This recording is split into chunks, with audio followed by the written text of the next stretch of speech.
मुझे मैथ से बहुत डर लगता है। ये एक ऐसा सवाल है जो वो कैंडिडेट्स मुझसे हमेशा पूछते हैं, जो एक फुल मॉक टेस्ट अटेम्प्ट तो करते हैं, लेकिन मैथ्स का सेक्शन वो देखते भी नहीं। इस वजह से या तो उनका मैथ्स में स्कोर हमेशा ज़ीरो आ रहा होता है, या फिर वो छोटी पोस्ट जैसे स्टेनो या एमटीएस के लिए अप्लाई करना शुरू कर देते हैं, जैसे मैथ्स की इतनी कोई पूछी नहीं जाती वेटेज। हो सकता है तुम्हें भी ऐसा लगता हो। नंबर्स देख के शायद तुम्हें भी सच में डर लगता हो, तुम्हारा दिमाग काम करना बंद कर देता हो, तुम्हारे दिल की धड़कनें बढ़ जाती हो, शायद तुमसे सिंपल प्लस और माइनस के क्वेश्चन भी होना बंद हो जाते हो। मैं तुम्हें बताना चाहता हूँ कि तुम ऐसा अकेले नहीं हो सोचने वाले। हालांकि ऐसा मुझे कभी फील नहीं हुआ, लेकिन मैंने ऐसे कई लोगों से बात करी है जो इस प्रॉब्लम से रोज़ जूझते हैं। और सच बताऊँ तो शुरुआत में मैं यही सोच रहा था कि ये लोग हैं ना, बहुत कामचोर हैं। ये लोग मेहनत करके राज़ी नहीं, इन्हें दिमाग चलाने की आदत नहीं है। इन्हें कुछ भी करके बहाने चाहिए जो इन्हें मेहनत ना करनी पड़े, क्योंकि मैथ्स एक ऐसा सेक्शन है जहाँ पे सबसे ज़्यादा ब्रेन पावर लगती है, सबसे ज़्यादा दिमाग को काम करना पड़ता है। और मैं इस चीज़ की गारंटी दे सकता हूँ, तुम्हारे माँ-बाप और तुम्हारे टीचर्स तुम्हें यही कहते होंगे, तुम्हारे बारे में यही सोचते होंगे। फिर किसी एक दिन मैंने एक लड़की से ऐसे ही पूछ लिया जिसने मुझे मैसेज करा था कि क्यों लगता है उसे मैथ से डर, और कब वो टाइम था जब उसने ये डर पालना शुरू करा, क्या रीज़न था उसका। उसने मुझे जो बताया, मैं काफ़ी हैरान हो गया उससे। उसने मुझे बताया कि ये मैथ्स का डर उसके स्कूल से शुरू हुआ था। 10th क्लास में टीचर्स ने उसे डराना शुरू कर दिया था कि बोर्ड के पेपर वापस आ रहे हैं। वहाँ पे टीचर्स बहुत नेगेटिविटी फैलाते थे कि 90% से ज़्यादा लोग फेल होने वाले हैं। बोर्ड्स के पेपर की डिफ़िकल्टी इतनी ज़्यादा आने वाली है। बेटा इससे बढ़िया है 11th में मैथ्स मत लेना। उसकी बातें सुन के मुझे उस टाइम लगा कि ये रीज़न नहीं हो सकता मैथ्स से डरने का। तो इसके बारे में मैंने खुद से थोड़ी रिसर्च करना शुरू करी। लेकिन मुझे जो चीज़ें पता चली अपनी रिसर्च में, वो इससे काफ़ी मेल खाती थी। तुम्हें पता है एक फ्रेंच मैथमेटिशियन था, लॉरेंट श्वार्ट्ज़ करके, LAURENT, लॉरेंट श्वार्ट्ज़।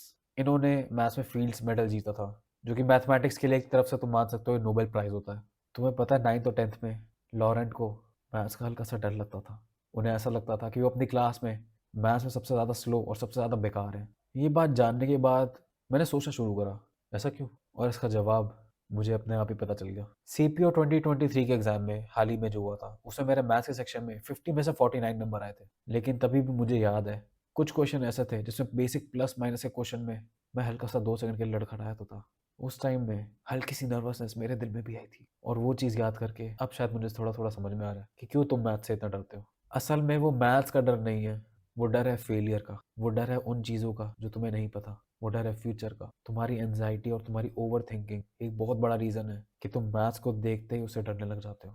मुझे एक बात बताओ, अगर एक सैनिक लड़ने से ही डरता है, क्या वो कभी कोई जंग जीतेगा? नहीं ना। अगर वो अपनी गन लोड करने में, एक बुलेट को फायर करने में इतना ज़्यादा ओवरथिंकिंग कर रहा है, तो क्या वो अपने दुश्मन पे निशाना साध पाएगा? नहीं ना। उसके हाथ काँपेंगे, उसका दिमाग ब्लैंक हो जाएगा, उसका पूरा शरीर, उसका मनोबल टूट जाएगा। वो पत्थर की तरह वहीं पे जमा का जमा रह जाएगा। तुम्हें क्या लगता है एक मिलिट्री ऑफिसर इस सिचुएशन में क्या करेगा अपने सोल्जर के लिए? इस टाइम पे मिलिट्री ऑफिसर 2 या 3 चीज़ें करते हैं। वो उस सैनिक के कान में कोई छोटा-मोटा गाना गाते हैं। वो उसे आँख बंद करके गहरी साँसें लेने को कहते हैं। वो उसे उस टाइम सब कुछ भूलने के लिए कहते हैं, और उसे ये बताते हैं कि तुम एक जंग नहीं लड़ रहे हो। तुम्हारा दुश्मन सिर्फ़ अभी एक है और वो तुम्हारे सामने है। अपनी बंदूक उठाओ और निशाना साधो। तुम्हें किसी और चीज़ के बारे में सोचने की ज़रूरत नहीं है। ये जो टैंक चल रहे हैं, इससे तुम्हारा कोई लेना-देना ही नहीं है। ये जो बम फूट रहे हैं, ये तुम्हें कुछ नहीं कहने वाले। तुम्हारा दुश्मन तुम्हारे सामने है, सीमा के पार। मार गिराओ उसे, और जब वो गिर जाए, तब अगले दुश्मन की तरफ बढ़ो। मैं कहता हूँ कि तुम उस दुश्मन की तरफ भी मत सोचो, सिर्फ़ उसकी छाती पर देखो, जहाँ पे तुम्हें गोली दागनी है। सिर्फ़ उसी चीज़ पे फ़ोकस करो। ये चीज़ तुम अपनी पढ़ाई में कैसे अप्लाई कर सकते हो? अगली बार जब तुम मैथ्स का सेक्शन देखो, तो तुम्हें पूरे सेक्शन के बारे में सोचने की ज़रूरत नहीं है। तुम्हें पूरे पेपर के बारे में सोचने की ज़रूरत नहीं है। सिर्फ़ उस क्वेश्चन को देखो जो तुम्हारे सामने है। अगर तुम्हें तभी भी समझ में नहीं है कि क्या करना है, आँख बंद करो, 10 सेकंड के लिए गहरी साँसें लो। पेपर की तरफ भी मत देखो, अपने दिमाग को शांत करो। उसके बाद अपनी आँखें खोलो। क्वेश्चन को भूल जाओ। क्वेश्चन में सिर्फ़ एक वर्ड के ऊपर फ़ोकस करो। कैलकुलेशन करते हुए सिर्फ़ एक स्टेप के ऊपर फ़ोकस करो। तुम्हें जितना टाइम चाहिए तुम उतना लो क्वेश्चन को सॉल्व करने के लिए। तुम्हें जो भी बेसिक चीज़ें भी याद करनी है, उसके लिए भी तुम जितना टाइम चाहिए उतना लो। इस चीज़ की चिंता मत करो कि पेपर एंड हो जाएगा। इस चीज़ की चिंता मत करो कि तुम्हारा बाकी पेपर छूट जाएगा। अभी तुम्हारा दुश्मन सिर्फ़ वो एक क्वेश्चन है, सिर्फ़ उस पे फ़ोकस करो। उसे कैसे सॉल्व करना है, सिर्फ़ ये सोचो। जब वो ख़त्म हो जाए, अगले पे बढ़ो। अब तुम्हारा पूरा पेपर वो अगला क्वेश्चन है। जब वो हो जाए, उसके बाद अगले पे बढ़ो। देखते-देखते तुम्हारा पूरा टेस्ट हो जाएगा। अगर तुम्हारे सामने कोई ऐसा क्वेश्चन आ जाए, जिसमें एड़ी चोटी का जोड़ लगाने के बाद भी तुम्हें कुछ ना समझ में आए, कोई बात नहीं, आगे बढ़ जाओ। सारे क्वेश्चन करना ज़रूरी नहीं है। कोई ना कोई ऐसा क्वेश्चन तो आगे आएगा जो तुमसे सॉल्व हो जाएगा। अब मुझे पता है तुम क्या बोलोगे, लेकिन अखिल ये तो बहुत स्लो तरीका है। अगर मैंने ऐसे एक क्वेश्चन पे 10 मिनट लगा दिए तो फिर? बाकी क्वेश्चंस का क्या? बाकी सेक्शंस का क्या? ये तुम्हारा एक बहुत ही जेन्युइन क्वेश्चन है। अगर तुम बाकी सेक्शंस के बारे में चिंता कर रहे हो कि कहीं वो ना छूट जाए, तो मैं तुम्हें रिकमेंड करूंगा कि मेरी बेस्ट टेस्ट टेकिंग स्ट्रेटजी की वीडियो देख लो, जो कि ऊपर यहाँ पे या यहाँ पे कहीं ना कहीं आ रही होगी। उस स्ट्रेटजी को फॉलो करके तुम्हारा इतना तो पक्का हो जाएगा कि बाकी सारे सेक्शंस तुमसे नहीं छूटेंगे। अगर तुम्हारी ये चिंता है कि तुम्हारे बाकी सारे मैथ्स के क्वेश्चन छूट जाएंगे इस चक्कर में, अगर तुमने एक क्वेश्चन पे ही 10 मिनट लगा दिए, तो उसके लिए मैं तुम्हें कहना चाहता हूँ, भाई थोड़ा चिल कर, या बहन थोड़ी चिल कर। मैं चाहता हूँ कि पहले तुम मैथ्स का सेक्शन अटेम्प्ट करने के साथ कंफर्टेबल हो जाओ। अभी बाकी सारे क्वेश्चंस की चिंता मत करो, प्रैक्टिस के साथ तुम्हारी स्पीड अपने आप आ जाएगी। अभी सिर्फ उस दुश्मन पे फोकस करो जो तुम्हारी आंखों के सामने है। पूरे युद्ध के बारे में मत सोचो। अभी उस चीज पे अपनी दिमाग की कैपेसिटी, अपनी एनर्जी लगाने का क्या पॉइंट है? इतनी एंग्जाइटी पैदा करने का क्या पॉइंट है?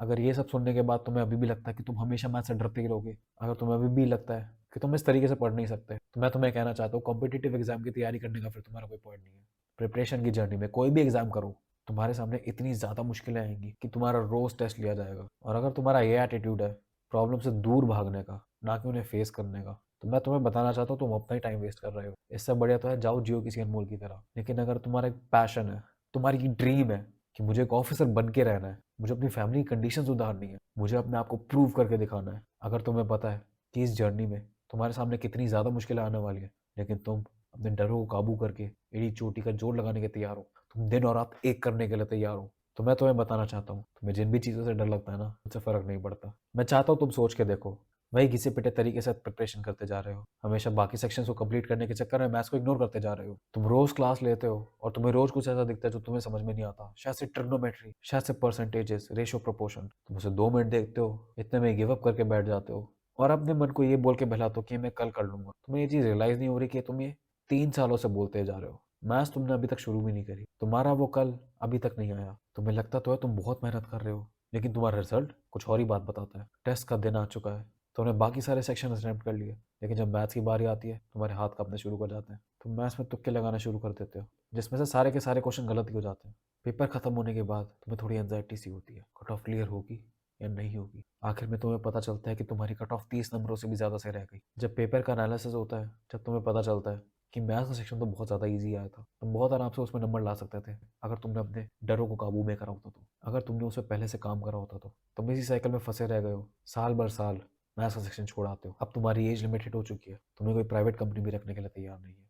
यूट्यूब पे किसी दिन किसी टॉपर का इंटरव्यू दिख जाता है और वो वहाँ बैठा वही चीज़ बोल रहा है जो बिल्कुल तुम्हारी सिचुएशन है। मुझे मैथ्स से डर लगता था, लेकिन मैंने अपने डर को काबू में किया, क्वेश्चन को एक एक करके करना शुरू हुआ। सोचो, वो टॉपर वहाँ तुम्हारी ड्रीम पोस्ट लेके बैठा है, वो तुम्हारी रैंक लेके बैठा है, वो तुम्हारा फ्यूचर लेके बैठा है, वो तुम्हारी ड्रीम्स लेके बैठा है। सोचो तुम्हें जो जेलसी होगी, कैसा लगेगा ये सब सोच के? अच्छा नहीं लगेगा ना? मैं तुम्हें बताना चाहता हूँ अभी तुम इसी रास्ते पे चल रहे हो। अब मैं चाहता हूँ तुम सोच के देखो, तुमने अपने दिमाग को हैक करा और मेरी एडवाइस पे तुम काम करना शुरू करते हो। शुरुआत में तुमसे शायद 25 में से एक क्वेश्चन भी नहीं हो पाता, स्पीड बहुत ज़्यादा स्लो है, बेसिक प्लस माइनस क्वेश्चन करते हुए तुम्हारे हाथ कांपते हैं, लेकिन तुम अपने आप को मजबूत रखे हुए हो। धीरे धीरे ही सही तुम अपनी गलतियां सुधारने लगते हो, धीरे धीरे ही सही तुम्हें इंप्रूवमेंट दिखना शुरू होती है, धीरे धीरे ही सही जो क्वेश्चंस पहले तुम्हें डराया करते थे, अब वो डरावने थोड़े कम लगते हैं। तुम्हारा स्कोर तेजी से ऊपर बढ़ना शुरू हुआ है, तुम्हारी गलतियां तेजी से कम होना शुरू हुई हैं, तुम्हें मैथ्स का सेक्शन तो अपने डर को काबू करने का सही तरीका पता चल चुका है, तुम्हारा स्कोर अब टॉपर्स को टक्कर देने लगा है। कट ऑफ क्लियर करना अब तुम्हारे लिए कोई बड़ी बात नहीं है, अब तुम रैंक लाने की सोच रहे हो। तुम और मेहनत करते हो, तुम्हें और ज़्यादा रिजल्ट मिलता है। आखिर में जब पेपर हो जाता है, फाइनल रिजल्ट में तुम्हारा नाम है और साथ में तुम्हारी ड्रीम पोस्ट तुम्हारे हाथों में। बताओ मुझे कैसा लगेगा ये सोच के?